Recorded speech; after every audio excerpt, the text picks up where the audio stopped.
Yeah. Good evening, ladies and gentlemen. We are going to address what is no longer the elephant in the room, that is AI. Mankind's original instinct is to triumph, it's to win over creatures which are weaker than that. So if you go back to ancient times, you'll see that there were prehistoric times, and people wanted to kill and eat and consume things bigger than them. Always the size mattered. So then it came technology, then it's science. So essentially man is driven by fear. So which we are seeing, especially fear about anything new. Now artificial intelligence is something new, comparatively. I mean, if you look at, of course, if you look at mythology, and mythology is a reflection of, the collective just told. I mean, you have flying chariots in the Ramayana, you have Siegfried doing all kinds of magical things in Nordish mythology. So man's essential impulse is to confront, it's to confront the unknown. So we are all standing on the threshold of confronting the unknown. Essentially, that is the conflict between man and science. Now, having said all that, what I do for a job for a living is to write political columns, write editorials, write cover elections. Now,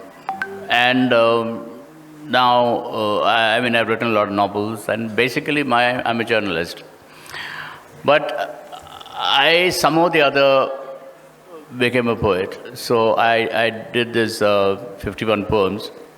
And because of my illustrative and creative background, I said, why not illustrate this? And why not do something new? Why not illustrate it using AI?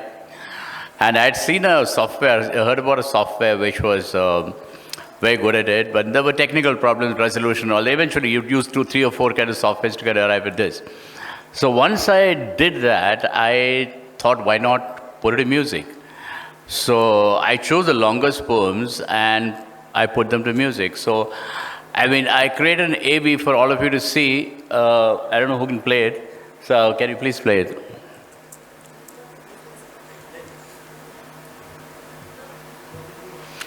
Now, the music in this, the words are mine. I wrote these words. But everything else, this is AI. I don't know what this is. I don't know what it can't be or won't be.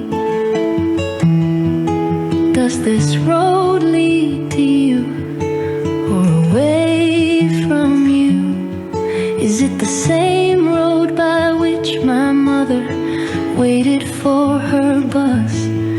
Or my father rode his bicycle to buy fish and fresh flowers? Is it the road I remember on which my grandfather strode with his guns and dogs to shoot white storks that sailed over green paddy, and the road on which he was taken away from me?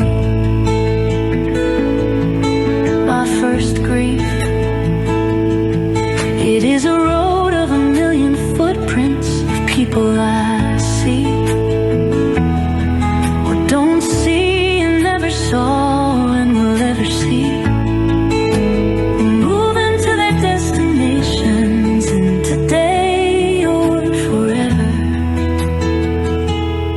It is the road that is you, or perhaps not you. All I know is it is a road that is yours.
Seems that you guys liked it. Yeah? Okay, now, what I want to say is that every drawing in that is AI. Every face, every gesture, everything was done using AI. Now, ChatGPT has taken over people's minds. I mean, it's like, okay, you write a prompt, comes up. But in terms of creative things like illustrations, creative things like drawing, what matters is the mood. I mean, why is Mona Lisa, everyone's crazy about it? It's the mood of the smile. It's not just a smile. Like a lot of photographs of people smiling, a lot of paintings of people smiling. But why is Mona Lisa considered a great painting? It's the mood of the painting. I mean, why is, our national anthem so great? It's the mood of the mood of the poem, which has been translated to set to music. So, when it's not just writing about a prompt, I mean, I think we were discussing with Naveen that when you paint a picture, is the brush and paint doing it or are you doing it? It's the same thing you're asking, is the computer doing it? The computer is a medium. Just because of technology doesn't mean that, it's negative. Just because of technology doesn't mean that it is not something it's inferior. No, it's not. So, each illustration in this, each drawing, this photo illustration, whatever you want to call it, I call it AI graphy. AI graphs, AI graphy, AI and photography mixed up. So each AI graph is unique because the same prompts cannot be repeated, number one. And the songs, each song is set to a tune. Now and what is amazing is that voice you heard does not belong to anybody. There is nobody, that voice is unique. There is nobody singing that song. It is AI singing that song. So I don't know the technology of it. Maybe it takes, someone told me you take bits of it. I mean, there are millions and millions of voices and these things that take bits and kind of mix and match. So you have a situation where a song is set. The tune, the words, everything is done. AI just puts in place. Similarly with the drawing. So what I want to say is that we are standing at a threshold of creativity. Now, people are afraid they lose their job. Journalists are afraid they lose their jobs because AI will start coming and reporting, which is impossible. Yeah, novelists think that they are going to lose their job. I mean, they're writing. But it will affect creative people in terms of advertising, in terms of copyrights, in terms of visualizing. Yes, there are some jobs which will be affected, but that is life. That is how man has progressed. I mean, the railway engine was a revolution, then it became obsolete. Now it keeps changing. So what I'd like to say is that AI is here and we have to live with it. Whether we win or it wins is something we don't know. So I think I'll take it over to my more accomplished colleagues.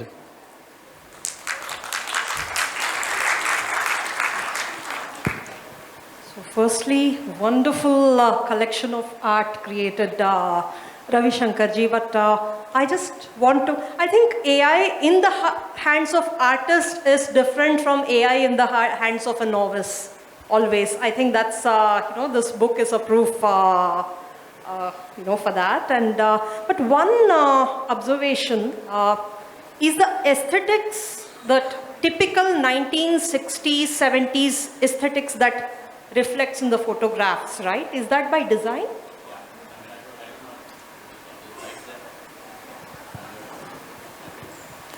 Yeah, it is by design because is it audible? Audible? You can hear me? All right, great. Yeah, it is completely by design because the mood of the poems is very wistful.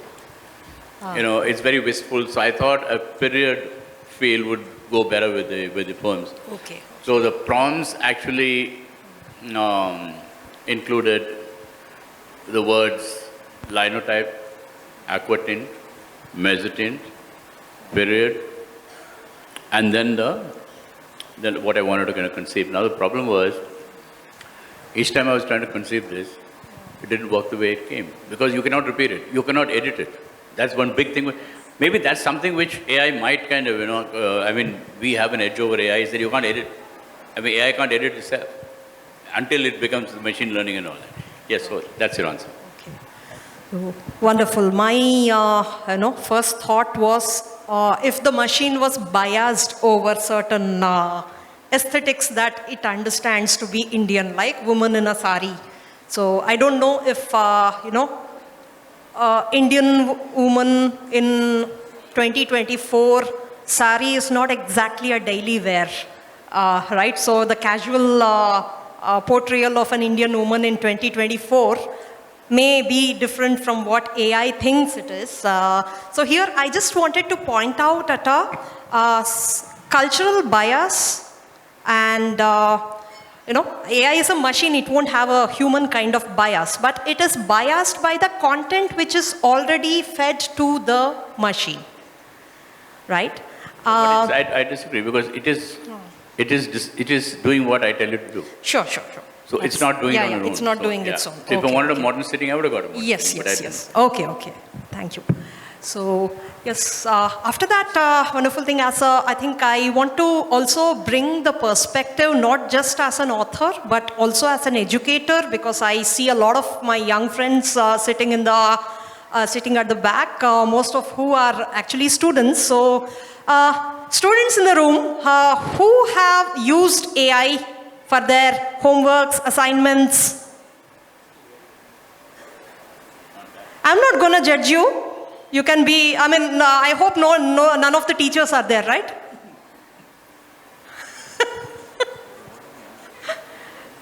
So, can someone tell me what did you use it for? Paraphrasing. Yeah, that's Grammarly, not, What software did you use? Which one? What tool did you use? ChatGPT, okay. Lady in that green salwar, what did you use it?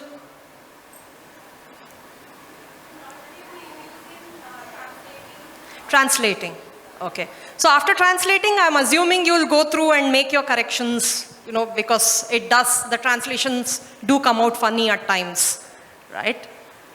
Yeah, okay. So for the benefit of students here, let me narrate a very funny incident that happened in my Telugu class. I teach graduate level Telugu for the first year UG students at Chanakya University. So there is a concept of, I think it should be there existing in Odia as well. There's a concept of Sandhi and there's a concept of Samasa. All of you are aware of it? Yeah? So just to revise their high school level, knowledge, I revised it in the class. Most of them remembered it very well. I was very happy. So I thought for their assessment, let me kind of take it up a bit, the level. So I gave them 4 or 5 poems from classical poetry, Andhra Mahabhagavatam, Mahabharatam, the Kalahastishvara Shatakam. So these are classical poetry works written in 15th, 16th, 11th centuries. So I told them, identify the Sandhi words here and Samasa words here and, write down. So now the assignments come to me, handwritten assignments, mind you, not the digital assignments. And they have the names of Sandhis and Samasas that I have not heard in my life. Then I thought, okay, maybe I am not trained in Telugu literature, so I consulted the Sanskrit professor, the Kannada professor, because a lot Sanskrit is common in our literary, classic literary, so some Sandhi should exist. None of them have heard about something called Avagahana Sandhi. Something, lot of things. So, and everybody have written the same thing. So, this Avagahana Sandhi is present in all assignments, right? Then I went back to the class and said, if you have used any machine, please share the prompt. Because now I'll tell you where the machine is good at it and where it really fails. So I asked, okay, is this the word that makes it, does it make sense in your perspective? Because these kids are good at class, right? They are not, it's not like they don't know. Now, problem is that when the machine said something, they undermined their own knowledge and blindly took it, right? So the first thing that I had to share with them is, firstly, it's okay to use the machine. I am not discouraging you, but you are the boss, not the machine. So when you blindly take a automated input without passing through your own, judgment, You're putting yourself at a great risk. Right? So that's one thing that I wanted to share with my young friends. And so after that incident, what I do is not exactly in the language class, but in my classes on entrepreneurship and creative writing. So I tell them, please use AI, but don't share I'm not interested in the output, I'm interested in your thought process. So share the whole conversation with me. Yeah? So share the whole conversation. I'm going to give you marks on the first prompt and the number of interventions you do and what you do which intervention for, right? That's the human intervention. That's the human input to the output. What decides the output? So as a ballpark, I would say, instead of giving a one-line prompt to, generate whatever that you want, 1-2 lines, prepare a brain dump of 2 paragraphs, 3 paragraphs, 200 words, 300 words, 400 words. Fill it up with all the content that you know authentically. Don't worry about the language. Don't worry about the grammar. The machine is there for that. Because at the end of the day, it's a language learning model. It's not a content learning model. It's not a domain learning model. Right? Its strength is in language. Its strength is in dissecting and resecting, if that word is not there, but the language-based structures. So it's great in structure. It is great in putting together words in a sensible structure, but the content has to be human. Right? The brain dump has to be human. So that's, on that note, we should, I think, before passing on to the creative side of it, we should hear the legal. Totally, you're absolutely right. About the human, without it, no AI, Lovely. So what Shur showed us, rather, 3 elements in it, and all these 3 elements are very important. One, visuals. We saw photographs. Second, lyrics. And third, in a sense, if I can call it, a tune.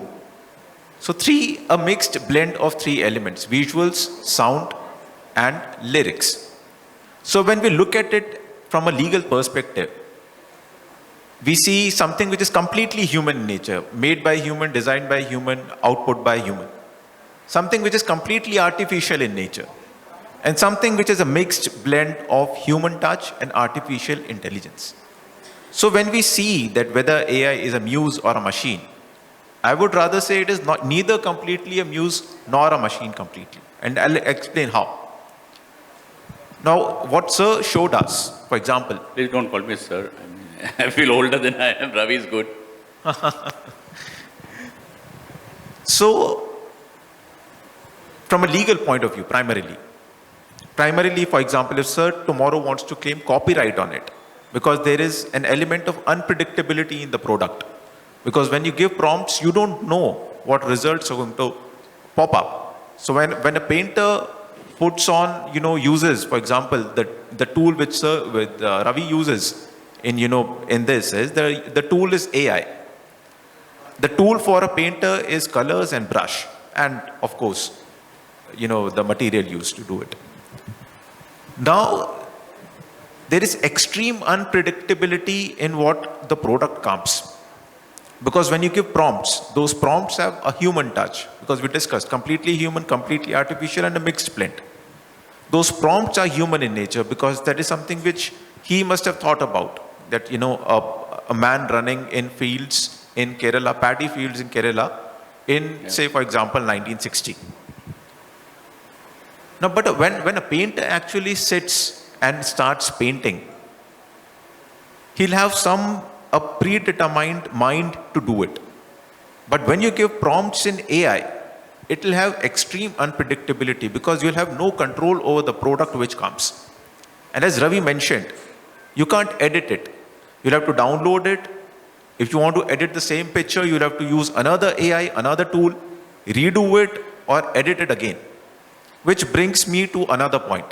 For example, now the products or the results which come, for example, we give a prompt that a man running in Kerala in 1960 in paddy fields. Now the result which comes, we don't know. For example, tomorrow I want ChatGPT to make a caricature for me. So ChatGPT will ask me that, okay, give me a photo of Namit Saxena, I'll convert it into a caricature. Now that photo which I upload on ChatGPT remains there. There is no mechanism to know that a user in China or a user in Bangladesh or a user in Australia may put that show me an Indian man and the same result may not come. We don't know that. So that extreme unpredictability is extremely, in my view, something which we have to be cautious about. And we live in an era of deepfakes. Another AI, deepfake is AI. And the use of deepfakes is extremely, extremely dangerous. For example, I'll give you an example now. Under the new criminal laws, we have the Bharatiya Nagarik Suraksha Sanhita now, and section 105 of Bharatiya Nagarik Suraksha Sanhita says that in case the investigating officer has to conduct a search in a particular area, he has to videograph it so that there is no issue later on that you have planted something, etc. And that videography has to be mandatorily done through a mobile phone. Now, when you record a particular, that you're conducting search, you record this premises. And you store it in a particular, because we don't have a data grid as of now, there is an app which has been developed now called eSaksha. You upload it in eSaksha. Now, there is no guarantee that the data is protected. We have the DPDP Act now, but again, the rules have come, but there is a lot of scope which is still there. So this is extreme. Another example, let me give, for example, and this is where we were discussing that, that the ship of Theseus theory is very important. What happens there is that a ship is completely broken and it is completely rebuilt from the same parts. Is it a new ship or is it the old ship refurbished? For example, another example, from basic life, we can take example of this. For example, I take sugar, I take honey, I take cinnamon, I take apple, and I use a mixture blender and I make, an apple juice out of it. Now that the tool which I use is the mixer blender. Similarly, the tool which I may use is an AI to make a completely new product using these three elements. Like Ravi used visuals, lyrics, and a tune. No, lyrics were not AI. Lyrics were Lyrics were Ravi's. So a human touch. This I'm saying this is completely manual in nature. I may have to use, the mixer blender by my hand. So now these issues are yet to be determined. And how we look at intellectual property rights primarily is, and we have to understand what a property is. Property, when we say that this glass is my property. So what exactly is property? Property is the relationship which I share with this glass. So property, in a sense, is a relationship. It is completely intangible in nature. When we look at property, it can be movable, immovable, something which you can move and something which you can't move. Like, for example, trees, land, etc. is immovable in nature. Then movable property, again, tangible and intangible. Now, intellectual property rights primarily fall in the intangible, movable rights, which can be seen, visualized, but not touched as such.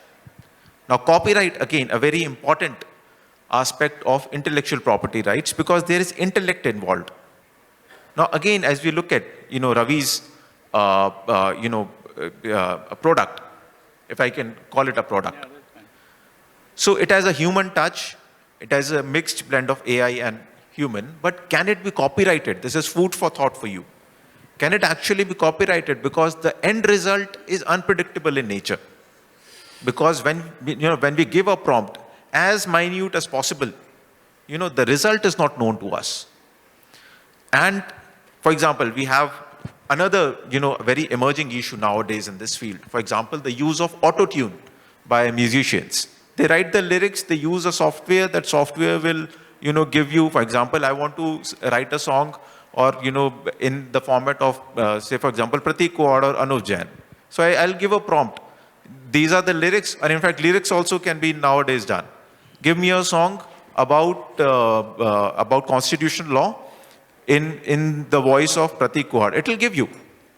So all, can it be copyrighted? It will have human touch. I may have given, and for example, in Ravi's case, lyrics are completely by Ravi. Lyrics can also be borrowed. So we have the concept of a borrowed art or a derived art. So when we look at AI, as a muse or as a machine, I would again say neither a muse nor a machine. See, I've got a question for you. Let's make this a bit political. Okay, let's have some fun. See, what is communication? I mean, whether you're writing a book or you're doing AI or you're writing, it's about amplification. I mean, communication is basically about amplification.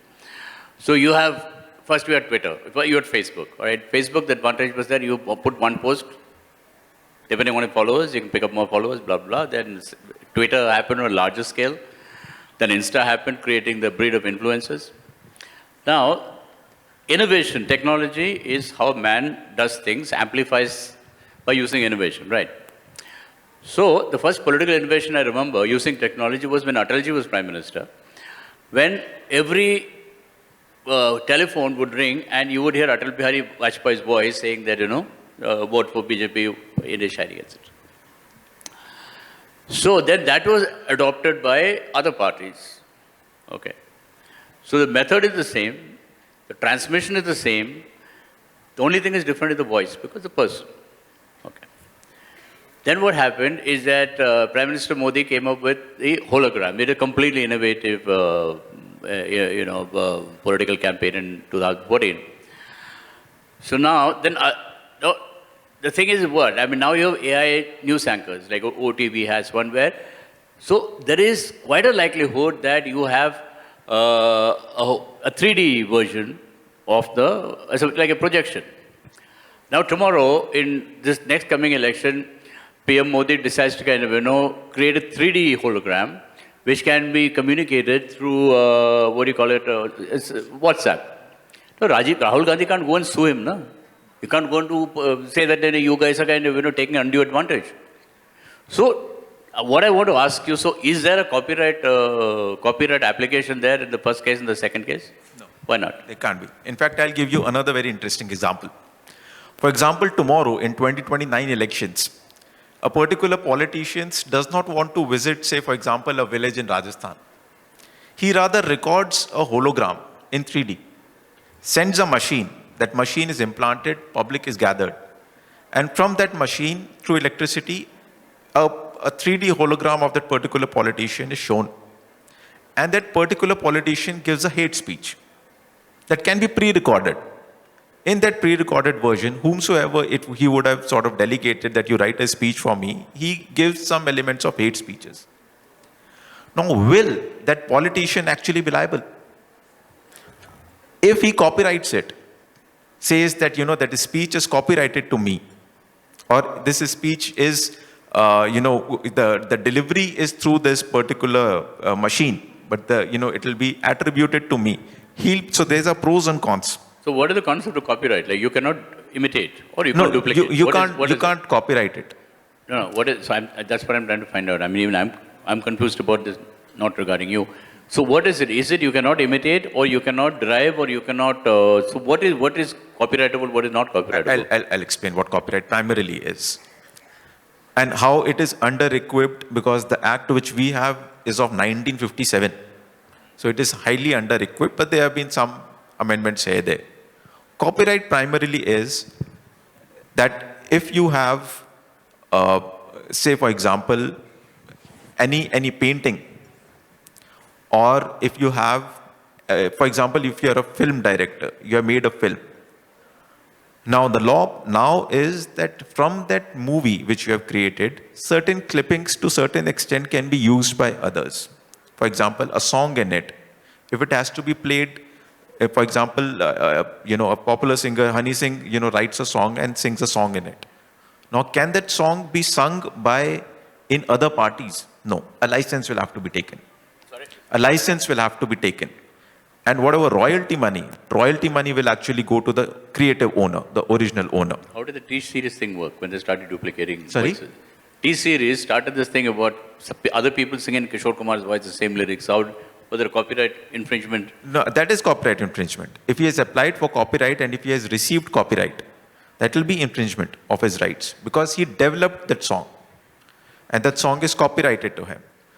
But for example, another important issue, for example, patent. Now, patent is of either the process or the product. Now, tomorrow, what Ravi created, if Ravi wants to patent the final product, will he be able to do it under the current law? No. Because the end product is unpredictable in nature. He would have never thought that, he could have never imagined, because that is, the prompt which he gave in visuals, for the visuals, then a man running in Kerala in paddy fields, what results AI is going to show, we don't know. So that element of unpredictability in AI takes away intellectual property rights to certain extents. Now we would like Sai ma'am to, give us more insights. And I must also say, because our session is self-moderated, this is, so AI also is something which is, the power of AI lies in its self-restraint. So there's more reliability on its restraining itself rather than, humans. Because for example, calculator. Calculator is a tool. We developed calculator. Now today, all three of us sitting here can't do 98 into 99. But a calculator can. That's the power of AI. So that's good insight into property, intellectual property, and I think a lot of creative people are still unaware about how IP works, and especially the younger creatives here should focus on learning something about IP before, experimenting with, always be ready to experiment with the machine. I mean, I'll say never say no to technology, but because as the old adage, I think, million times some people have said it, AI will not steal your jobs, but someone who has figured out AI may steal your jobs. So unfortunately or fortunately, there's no escape from the technology, but we have to learn how to use it and how not to use it. And another word of caution from my side, and this time from the creative element. So I think Mrunmayee spoke about the Ghibli trend, right? And I think that was a fun thing. Everybody wanted to express themselves and just celebrate the art. And there was not much of IP thing there. I think once you do 2 or 3 of your photographs and you're satisfied, and you go to the move on to the next trend. But then going with the, when you're pursuing your own creative projects, right? There was another trend, maybe not as popular, is now because each of us would have conversed with the AI for about 2 years at a minimum. So the AI, the machine knows a lot about you.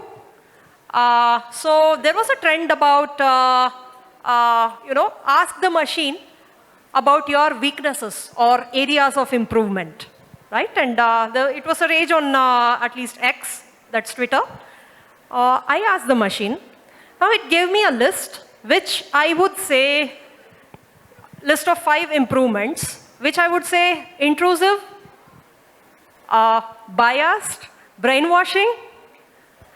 Because, all of you know, I explore women characters from ancient past. Sometimes, recently I've been exploring some modern fiction, not published anything, but exploring with the help of AI. So, I try a lot of my book ideas with AI, structuring and all that. Does it work actually?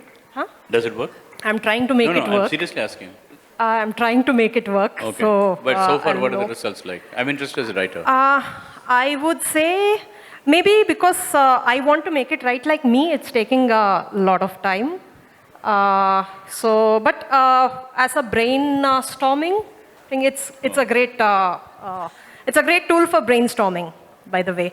Those gifts, those lovely, beautiful pictures they gave us as gifts. If you see, they are done using thread on fabric. So that has a reality of its own. Yes. So AI right now, as we know, does not, at least a parallel reality, right? It's not. It's not. So how do you think AI will be able to kind of stitch that thing and actually create a picture? I think it has a way of accelerating. You can co-create with AI, but as I said, it has to be a tool and not the boss, right? So now, I'll tell you where in this sequence of weaknesses or areas of improvement, it tried to brainwash me, right? So first thing it says, most of you women, your thinking is very framework based because I design courses, Indian knowledge system related courses. There's a lot of Panchakosha, Purushartha, the Shat Sampatti and, Triguna theories and also. It says your thinking is heavily framework based. And it seems like your women characters also follow a certain framework based thinking. So if you can let them explore their emotional voice rather than their rational voice, so something like that, right? They're too rational, too framework oriented. Maybe your women characters should explore more of their emotional voice than, then there's a scope of growth. And I questioned it back. What do you mean by emotional voice? Give me a couple of illustrations.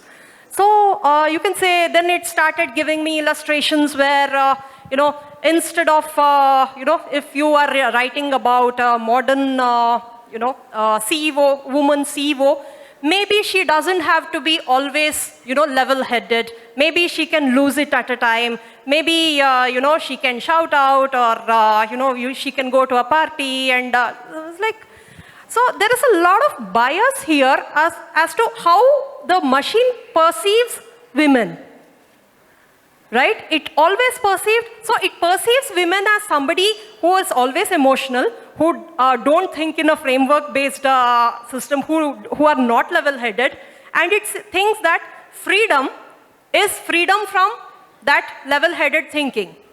So right now I'm perceiving a woman or elegant compare.